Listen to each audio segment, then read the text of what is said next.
Let's be playful and have fun and talk about something you cannot talk about, but I want to try. I have something to talk about that I cannot, that's empty, but anyway, this is about Zen. Why I was so much attracted. At one point, maybe 30 years ago or more, I was reading Daisetz Suzuki, and he said it's happiness that doesn't depend on anything. And that's the one that you ought to get. Maybe you can say without getting. So that's one. The other one is, what was the other one? Oh yeah. To know about them is to know how the law of universe is functioning or something like that. To know the laws of universe. So those two are kind of far-fetched ideas, and I want to explain for whatever it is worth why I think those two are quite interesting. Which one should I start? Happiness that doesn't depend on anything. Let's do that one. I have this cancer potential news came from the hospital in Japan when I visited.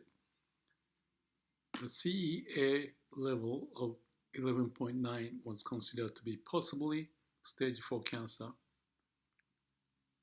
And then I studied this and that on the internet the next 8 hours, whatever, after I got that news.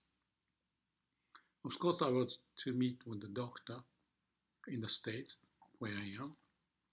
But studying internet gave me some insight that this information could be valid, but there's a statistics of false positive if you do it and think it's high level of cancer, but it may not be.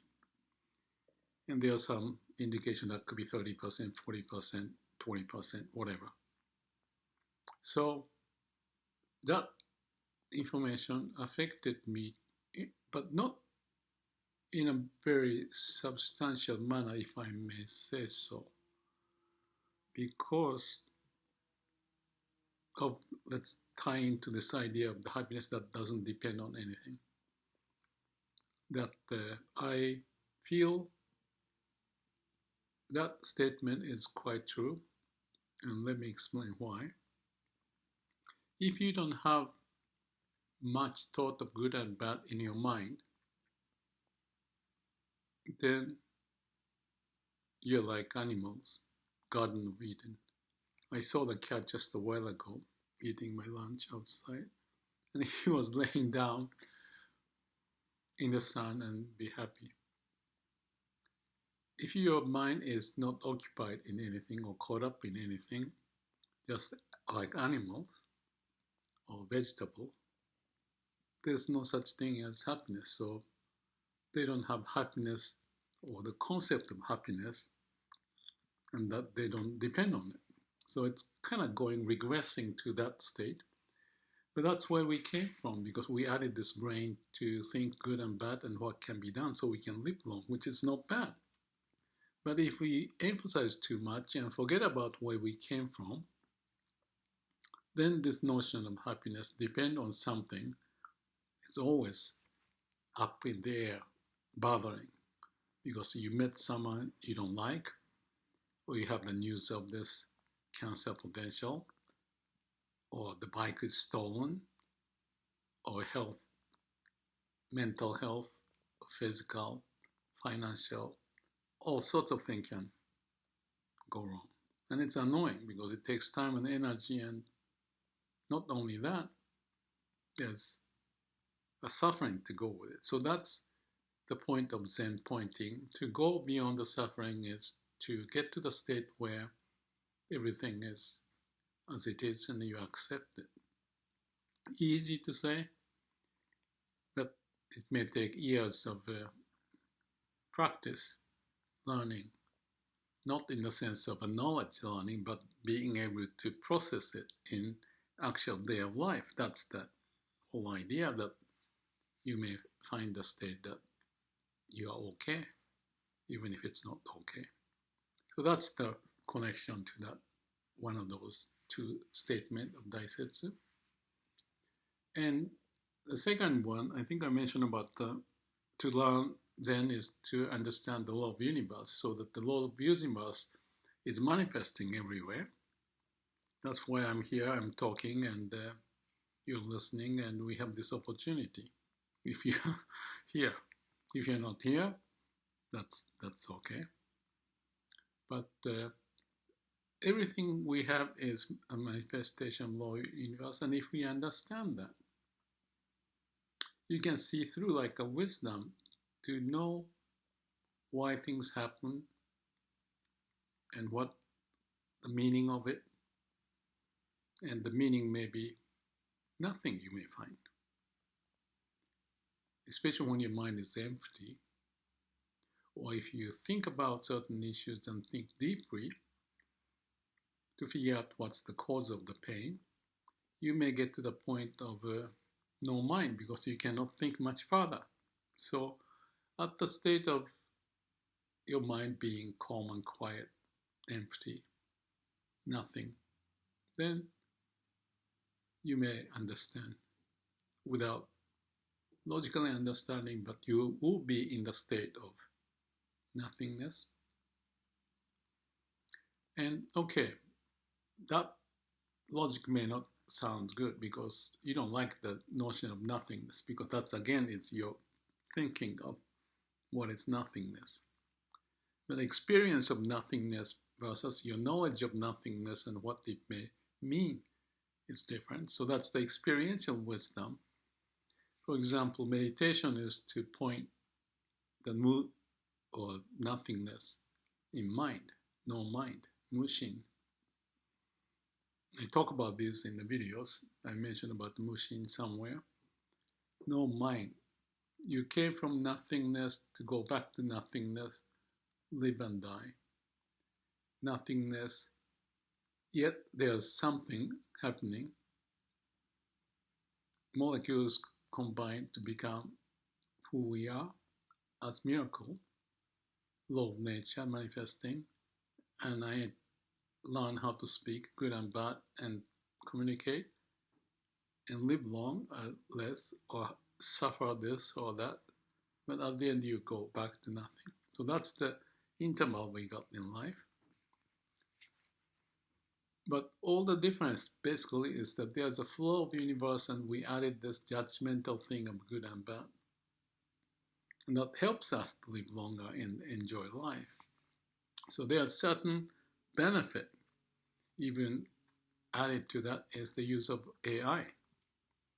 With that faculty or process or algorithm, utilizing all the human data, large language model, or whatever they call it, the algorithm, to synthesize, to make sense of, in this state, in this situation, what is the optimum guidance that AI can give. So if you have a question to ask, AI can give you the answer from the huge amount of knowledge accumulated from the past. Not everything, but they are working on it to capture more and synthesize, so the wisdom of compassion may come up. That's the way I look at it. So that's like individually we do it, emptying a mind, equate to access to the deeper level of the mind and brain, where all the childlike, child days experience or any past experience exists in our memory. I think Penrose was the Nobel Prize winner who touched with electrode on certain part of the brain, and this person just vividly remembered or be in the state of when he was young or whenever that certain event happened, as if he was reliving. So that's what is deeper in our mind and memory. So accessing that can happen, and if we can have all the accessing of those, and connect to the mind as to what to do. You are like a human AI versus the AI, artificial intelligence, doing with algorithm. Anyway, that's the process of how the evolution of AI or each individual being or human maybe, and AI may be trying to explain with all sorts of koan and words, but they are saying it's just the pointing the moon with the finger. You cannot describe, or even you can describe, and knowledge is there. It doesn't equate you to be enlightened, awakened. So the words are just the words, clouds in the air, like a mind. You have to connect to that to get insight and connect to the root of our being to live that sense. So maybe that's good enough just to point some of those interesting observations, understanding, but not just the brain level, but executing in our daily life when we face the difficult health issues, mental issues, meeting people, this and that, losing money or gaining money, and what to do with the money. You may create lots of suffering because of that too. So it's fun to think about, or actually living with that idea of emptiness, or those two sentences I mentioned about Daisetz. And I hope this video could be amusing for someone, if there's anyone listening, that there may be some value, meaning to live a life well and be happy in the sense of living with the law of nature.